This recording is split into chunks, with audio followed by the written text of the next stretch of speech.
Good morning students. प्रश्नावली 5.1 का प्रश्न संख्या 3 कक्षा 10 का प्रश्न संख्या 3 में चौथा और पांचवा प्रश्न आज देखेंगे। प्रश्न संख्या 3 में पूछा गया है कि दिए गई श्रेणी समांतर श्रेणी है या नहीं, और है तो अगले 4 पद लिखिए। तो हमें पहले चेक करना है ये समांतर श्रेणी है या नहीं, और इसके लिए जैसे पहले बताया हुआ है डी सार व अंतर हमें ज्ञात करना होगा। तो पांचवा प्रश्न लेते हैं। √3, √6, √9 और √12। अब हम डी निकालते हैं। जैसा पहले बताया था वैसे ही A3 पद में से A2 घटा देना है। A3 का पद अपने पास वर्गमूल 9 है, और इसमें से घटा देना है A2 का पद वर्गमूल 6।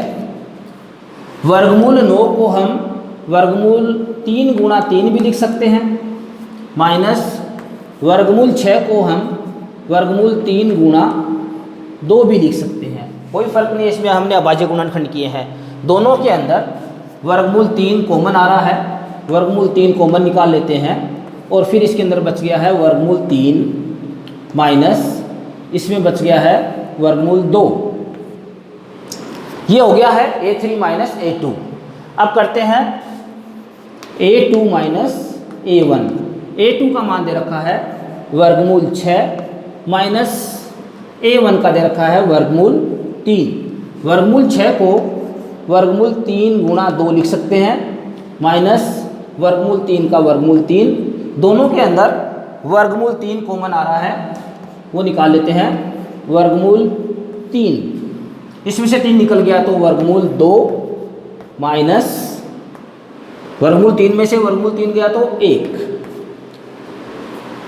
पहले का जो रिजल्ट आया था डी के लिए वो वर्गमूल 3 और फिर वर्गमूल 3 माइनस वर्गमूल 2।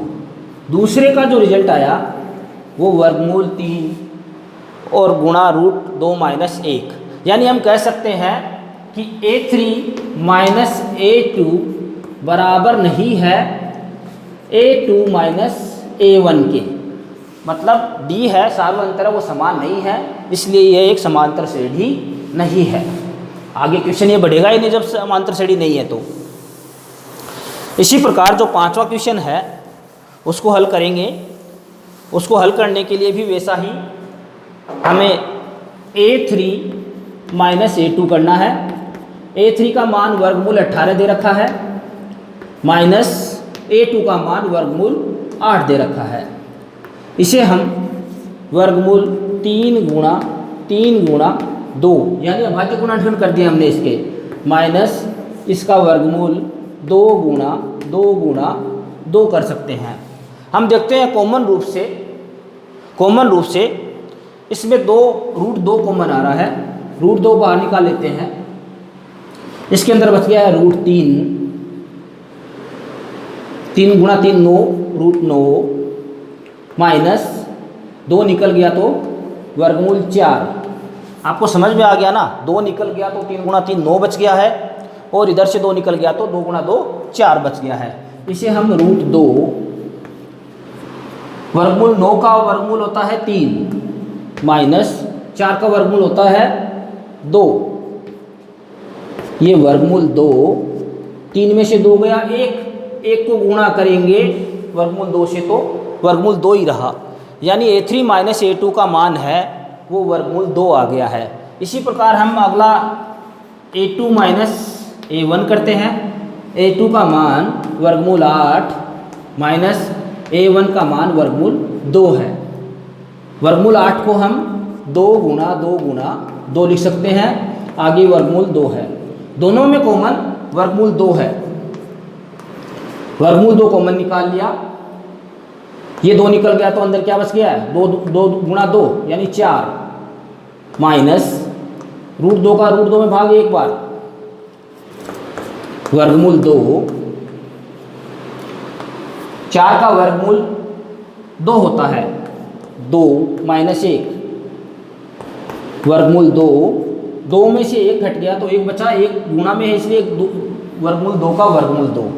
हम यहाँ पे कह सकते हैं जब A3 माइनस A2 का मान निकाला तो वर्गमूल 2 आया, उसी प्रकार A2 माइनस A1 निकाला है तो भी वर्गमूल 2 आया है, यानी सार्वंतर D समान है, इसलिए यह एक समांतर श्रेणी है। समांतर श्रेणी है तो हमें इसके आगे के 4 पद लिखने होंगे। इसका D लिख देता हूँ सबसे पहले मैं, जो D हमारा आया था D बराबर वर्गमूल 2।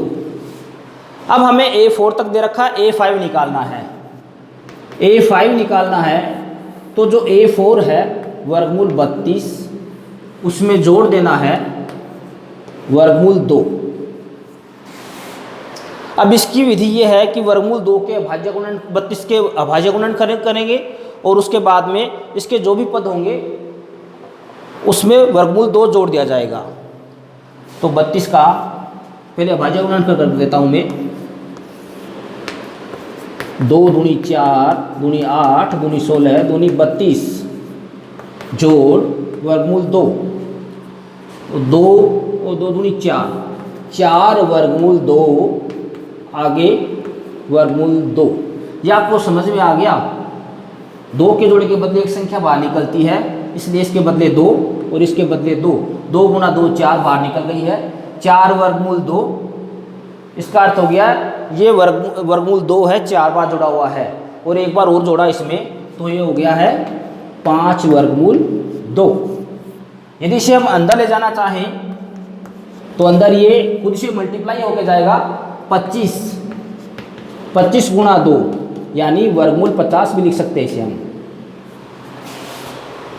इसी प्रकार A6 A7 A8 निकाले जा सकते हैं। मेरा वीडियो आपको कैसे लगा कमेंट में ज़रूर लिखिए। चैनल को सब्सक्राइब शेयर और लाइक ज़रूर करें। Thank you.